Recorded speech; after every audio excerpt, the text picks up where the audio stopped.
ছুটির দিনে তো অফিস যেতে হলো। ওহ, যাই হোক। হাই গাইজ, আমি অন্তরা।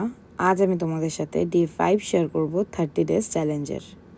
তো আমি আজকে আমার ছুটির দিন ছিল, কিন্তু তাও আমাকে অফিস যেতে হয়েছিল, কারণ সাডেনলি আমার একটা ইম্পর্টেন্ট কাজের কথা মনে পড়ে যায়, যেটার জন্য আমাকে গেট খুলিয়ে অফিসে ঢুকে ল্যাপটপটা নিয়ে যেতে হয়েছিল। তো ল্যাপটপটা নিয়ে আমি আমার বাড়ি যাইনি, আমি গেছিলাম একজনের বাড়ি, যিনি আমার খুব স্পেশাল একজনের বাড়ি।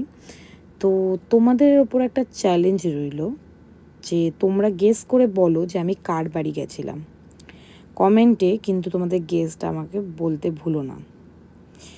তো আমি দেখো পৌঁছেই গেছি অ্যাকচুয়ালি তাদের বাড়িতে। সিঁড়ি থেকে উঠছিলাম আস্তে আস্তে করে, আমি এখানে একটু নিজেকেও দেখিয়ে নেব। তো তারপরে আমি ড্রেস ফ্রেস চেঞ্জ করে খেতে বসে যাই, খাওয়ার একটু বাড়তে হেল্প করছিলাম। সেখানে গিয়ে প্রচুর মজা করেছি, সত্যিকারের অনেক দিন পর এরকম একটা সুন্দর টাইম কাটালাম। হাসি, আড্ডা, গল্প, আর তার সাথে সাথে প্রচুর খাওয়া দাওয়া। তো পুরো দিনের আমি ছোট ছোট মুহূর্ত ক্যাপচার করার চেষ্টা করেছি। আশা করি তোমাদের ভালো লেগেছে। দেখো আমি কী কী খেলাম। আর এই ভিডিওটা এইটুকুই, বেশি বড় কিছু করতে পারিনি, বাট আমি চেষ্টা করছি করার। ভিডিওটা শেষ পর্যন্ত দেখার জন্য অসংখ্য ধন্যবাদ। তোমাদের সঙ্গে নেক্সট ভিডিওতে দেখা হবে খুব তাড়াতাড়ি।